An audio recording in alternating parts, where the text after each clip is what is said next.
Hi, everybody. Hi, everybody. I'm Melissa. And I'm Julie.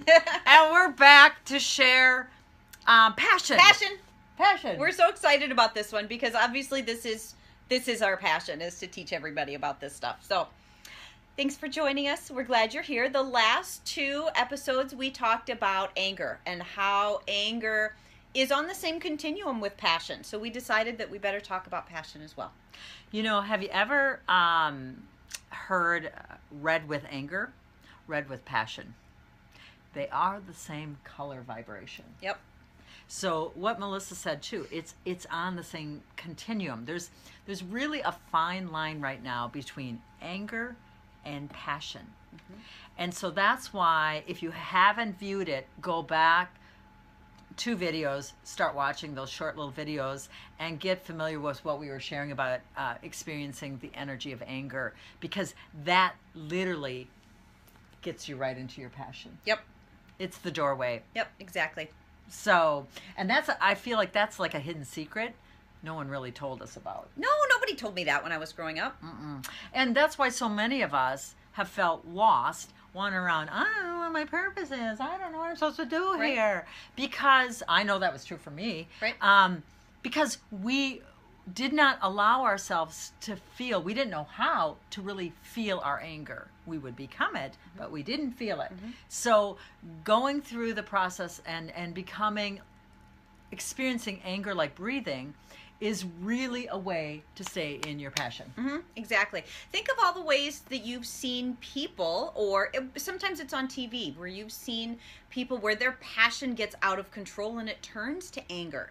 All of the sexual abuse, all of the violence, it's passion gone wrong. Well, turned inward. I mean, it's backwards. Right, it's turned inverted. backwards. That's a good way to inverted. put it. That's a good way. It got expressed backwards, like you said, right? Because the feelings of anger were never had, were never experienced. Right. So that energy is being manipulated, really, or misconstrued into an expression that is not supportive of the heart. Right. How's that? That sounds good. That's a good way to put it. So let's talk about January. We're in a new year. We are in a year of 1-8. Now, everything here has energy. Mm-hmm. So the 1 is about passion. 8 is about freedom. It's the infinity loop, right? As above, so below. Mm-hmm. So what we're really going to be experiencing through this whole year is the soul energy, remember, took over the body in November. Yep. And so the soul energy is really pushing us, going to be insistent on us settling in and finding and remembering our soul, S-O-L-E, and soul passion. Mm-hmm. So Melissa and I, basically, we're in it. And it doesn't mean it stays here. It may evolve. Yes. It may morph into more and more things. But this is really how come we decided to take a physical vehicle. Right. To experience soul passion through a physical, tangible way. Mm-hmm. And that, my goodness, do you look around? Can you see the soul passion rising everywhere? Do you see how people are just more and more coming out with their creative brilliance and passion behind some of the simplest things? Exactly. And children who are just fantastically brilliant at all kinds of things that we never taught them. No. But they know. They remember. They remember how to be fantastic and brilliant. Yes. The children really are leading us in this. And so you want to experience passion. You want to experience that innocence energy. Go to like a children's museum. Go somewhere where kids are. Yes. You know, and just observe. Just watch them. Tune in to how free they feel with their bodies. Mm-hmm. How they get angry. And they express it. They express it right there. Right. They don't wait and say, I don't have time for this. I'm too busy to feel anger. Right. Exactly. Exactly. So we really can take a lot of P's and Q's from the children. Yep.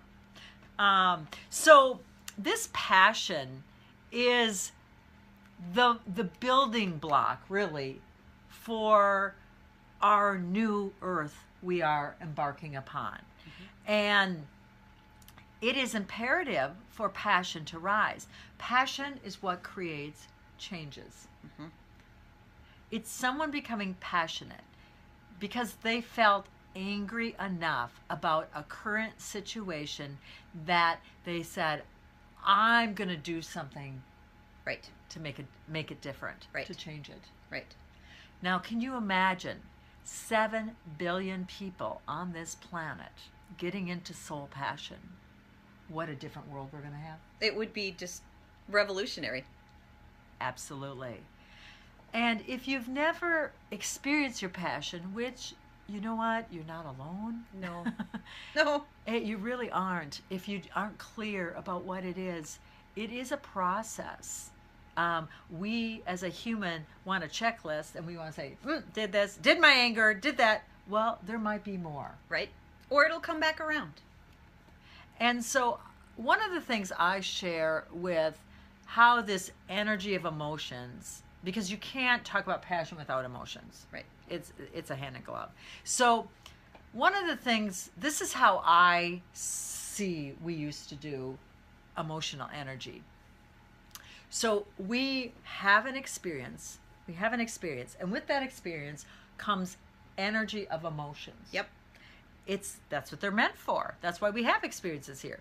We're to have these emotions, because emotions is how we get to know us more. That is how you get to know who you truly are, is through these emotions. So we have these experiences, and we have emotions get triggered through it. And in the old energy, in the past, we used to be head heavy. Meaning we would think. We would feel our heart had been stomped on, broken, whatever. So many times we tried to protect our heart. Logic ruled. And we didn't want to feel those feelings again. So that energy, let's say anger, showed up. And it starts in the core, it starts rising. We kind of did that exercise. It starts building up. And then all of a sudden the human goes, oh no, this does not feel good. I do not want to go here again. And so it's an energy. It must be moving. So it would bypass the heart and go into the head. And basically... Hothead? Do you remember that term? You look at these sayings we had. It's all there, right? It is. So then the mind took a hold of that energy, and the mind saying, wow, this really isn't my expertise. I'm not sure. I'm not sure what to do with emotional anger. Let me go back in my file cabinet and see where this occurred before. And it would start flipping through your Rolodex. For those of you that are old enough to know what a Rolodex is. Or you can say your document file on your computer. There we go. We'll upgrade this a little bit. Anyway, start looking, and then it would say, oh yeah, well, we did this with it last time. So did you ever notice sometimes you'd become angry, and then you just kept getting angrier? Like all these thoughts about that person, and all the time. It just spirals. And they did this to you. Yep. And then you would just become more and more angry because by that time, you bypassed your invitation to feel the energy. The mind took it and it started swirling with it. Racing. And swirling with it. And that's when there was no peace, right? You would just go, oh, yeah. And then finally, the mind's like, I got to do some other stuff here. We got to do something different with it. Right. So then that's when you would probably say to yourself, oh, I can't deal with this anymore. And then... I'm done. And so then what would happen with that energy that was still left unprocessed, it'd go, body, incoming. Right. You take it. And it would push it back down into literally the tissues of your body. And like you were saying, the liver is one of the key places that holds it. So, besides, there's some other places. Bladder, you can be pissed off. Yep. It can express itself sideways a lot of different ways. Right. So, but that energy. You don't get out of any feeling here. So I want you to breathe into that because it's true. You really don't get out of bypassing an emotion. You just store it for later. It comes back around. Right. So if you didn't feel that anger, have you ever noticed? Then you would stub your toe. Or you get a phone call and someone would tick you off again. And then you're like, this is the worst day ever. Exactly. And when it gets really bad, it actually manifests itself into dis-ease in the body. In my practice a lot, I find people who just have unresolved emotions of all kinds. Sometimes it shows up as a sore foot. I mean, it can be so simple, and it can be extremely complex. Autoimmune issues are often related to not liking yourself. And that's all unexpressed emotions. Right. So there is a video out there. I'll put it in the link below. It's called Gifts of the Journey. And it basically goes through the core four and shares with you in a very simple way what the gifts are.